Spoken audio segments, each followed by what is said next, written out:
what are your thoughts on that for a lot of business owners out there that are just sort of scared and they don't necessarily do that? They don't come out to networking events. What do you want to say? I think it's worth it to make the jump and to talk to people and make those connections. I don't have a hard time talking to people. I used to when I first started out in my professional career as a younger person.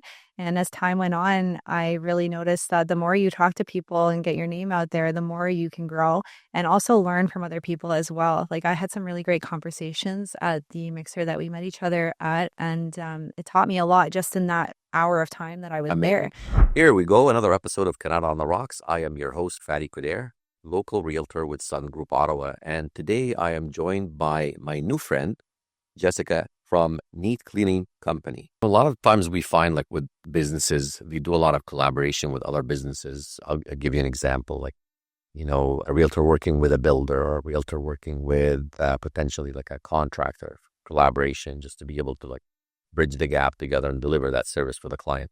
Have you thought about possibly working with organizations that do actual organization or decluttering services?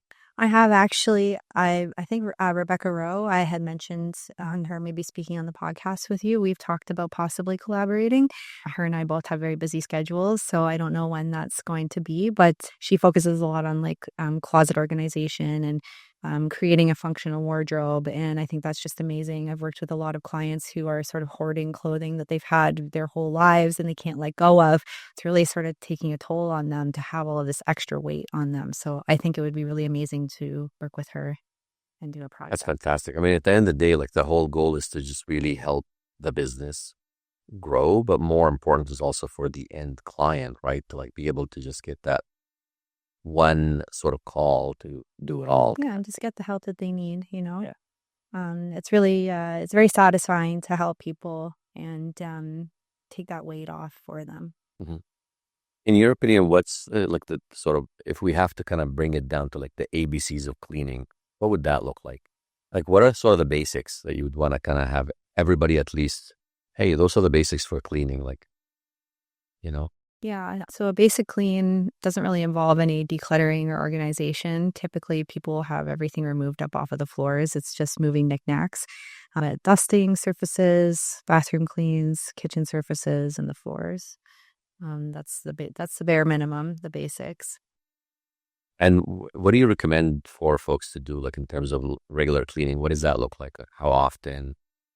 Most of my regular cleaning clients, I would say every 3 to 4 weeks I come in. Some are biweekly, depending on the size of their home and the amount of people living in the house. Like, for example, I have a few clients where there's about 5 to 6 people living in the home. So it can get messy very quickly. So they have me there every 2 weeks to do, just a basic clean, the bathrooms, kitchen surfaces, and all of the floors. Amazing. What would be, if we kind of go back for the last 2 years, what would be like the most horrifying sort of cleaning you've ever done? No mentioning of homes, addresses, or anything like that. Just, what does that look like? Some of the hoarding situations, they can be pretty extreme. I do have a strong stomach and I'm very desensitized at this point to a lot of the things. And I always keep in mind, like I'm helping this person, but sometimes the smells and sights of things can be overwhelming. And just going home at the end of the day and knowing that you're leaving that person and that's the way that they're going to bed. They're living in that. And I get to go home to my beautiful home that's nice and clean. And, I'm not worrying about stepping on things and tripping over things. And that can be a little hard sometimes. Yeah. Sometimes we tend to take things home, like, working with a client or like that, their situation, whatever. We just want to kind of need to disengage a little bit and just be like, okay, that's what they have. But hopefully I can help them and get them out of Yeah. that situation. In order for you guys to grow and prosper as a business, where do you think you want to go in the next couple of years? Well, in the next couple of years, I'd like to have teams, especially for the more extreme cases, and be able to provide actual waste removal. Right now, it's for those heavier jobs, it's a little more of a headache to arrange junk removal bins. Maybe we're taking it down to a garbage bin that they have. It's just a lot of like structuring to try and get everything out, donations, that sort of thing. So I think down the road, I would like to have teams that go in and do those homes, not just me by myself, and collaborate with somebody who does junk removal, who can come and just meet up with us on those jobs, remove the things that need to be removed, and maybe do a donation run for us. So that would be for the larger jobs. And yeah, just being able to help more residential clients. Remind me offline to give you a connection on that one. I think I might be good with that. She might actually be at the next coffee, but we'll do the connection. But with that being said, like, one of the biggest things about like the representation of somebody's home and how they are, like, do you find that sort of checks out sometimes, or is that not No, not necessarily. Like I said, a lot of it's trauma related, and people find that I'm a comfortable person to talk to. So a lot of times they share those stories with me, and you can almost pinpoint a timeline of when things started to deteriorate for them in their life and go downhill.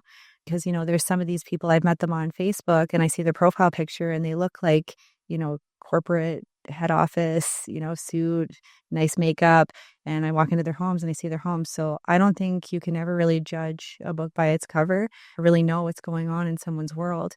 A lot of those situations, it all boils down to mental health, and something very horrible has happened to those people. And in that moment, that's when things started to slide. you really never know like what the demons that someone is fighting unless you actually get into their bubble. So I'm glad that you brought that up. It's definitely not a true representation. And then I mean the same, because for me too, like a lot of times we do, have that sort of hesitation, like when we're calling the client and, hey, like, I don't mind coming in and taking a look at the house. Yeah, that hesitation that we feel right off the bat, I'll have to kind of disarm them and be like, listen, I don't judge. We see it all. At the end of the day, we just want to make sure that we can give you the help that you need to be able to sell that place. And then obviously it does need cleaning. We're going to bring people that, like yourself, to come in and clean, and Danielle possibly to come in and do the decluttering and organization and like putting things away and donating what needs to be donated. So it's not a true representation of what you see with people in real life versus what you see at their home. It's absolutely not. Sometimes, and not sometimes, a lot of the times, very much trauma related. What's going on mentally is going to affect their outcome at home. That, or even a change to lifestyle. Even in some of my regular cleans, my residential homes, a new baby, a lot of moms struggling with postpartum. Yep. That's a big shift to their life. And, they may have amazing jobs and they're very clean people and they're very tidy, but they just can't keep up because of this new change in their life. 100%. And I could absolutely attest to that. Like with my schedule being all over the map as a realtor, especially as a residential realtor, right? I'm doing showings at like 7, 8 p.m. sometimes. Like by the time I get home, I'm not touching cleaning. I'm not doing it tomorrow morning. I'm going to be busy on my commercial stuff. So definitely in those situations, it's warranted, and it's definitely a must that you should have somebody to organize and do all of that stuff. And it's also like there's something to be said about, not necessarily like some people take pride in it, and I get it.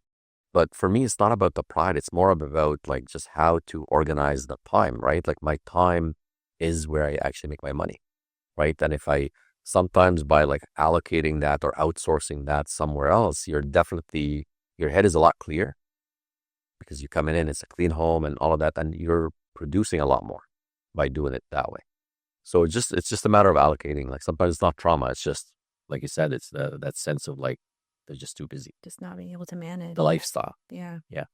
And lifestyle changes, like it's not anybody's fault. Like I'm going through one right now with, unfortunately with my puppy. I have to give my puppy away because, he's 5 years old, but it just, again, having that sort of scheduling doesn't really make sense. Right. For me to just give him not the best quality of life by being there, especially because he grew up in a pandemic situation, right? So it's just a little bit difficult there.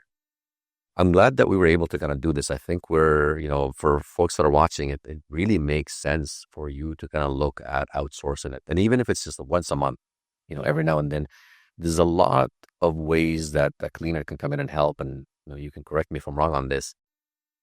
When we do the day-to-day stuff, that's different. When you do that deep clean once a month, it's also different.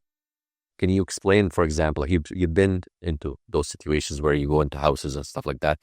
Can you explain kind of the difference, how you guys do it separately or differently than what they would do? Yeah, I mean, time is a factor. It obviously takes a little longer to do a deep clean, but it's not going to take nearly as long as it's going to take you. So I'm definitely saving that time for somebody. But with the day-to-day stuff, I do help with things like folding laundry, making beds, like changing the sheets over. Again, for like family homes and stuff, sometimes those things, it's such a small thing for me to do, but it's such a big thing for them. Like they just can't put the baby down for 2 minutes to make the bed. And then all of a sudden their bed hasn't been changed for 2 weeks. Yeah. So that would be like the day-to-day stuff. Now for the deep cleaning stuff, sometimes it's just nice to have a whole reset of your whole house. Yeah. Yeah, you're cleaning here and there and doing these little things, but you're never really getting into every corner, up above, top to bottom, just kind of worrying about, cleaning up the messes as you go, which is great. But again, it's still nice to have that sort of reset because you're looking at things like dust, potentially mold, anybody with health problems, having that kind of sitting and settling in the home. You may not even realize the effect that it has on you until you have that Oh, full deep 100%. clean. Unless you're like, you start feeling like if you have asthma or something, you're going to start feeling it pretty quick. So how often do you suggest for someone that's doing regular cleaning themselves and like they have the time and all of that? How often would you suggest for someone like yourself to come in and do a full deep clean? Once a month. Once a month. I think that's reasonable. I mean, once a month, reset, you get started, and it doesn't allow for a lot of, redo, because if you keep it for longer, I think it's going to cost a lot more because obviously you're there for Yes. Yeah, because it takes longer, more labor is involved. Once a month is usually pretty good for a standard home. Most of my clients do a monthly clean, and I know what to expect when I walk in. We do the same thing every time, and it's the same amount of work and the same amount of hours. But if you're prolonging it, I've had clients where, for example, I had one client who was opening a business. We just couldn't coordinate times for about 3 months. So when I went back to the home, it took me an additional hour than it normally would have taken me just from the buildup on some of the like bathrooms, especially glass showers, that sort of thing. You really notice a difference if you haven't been there in 3 months versus when you go every single month. Yeah, yeah.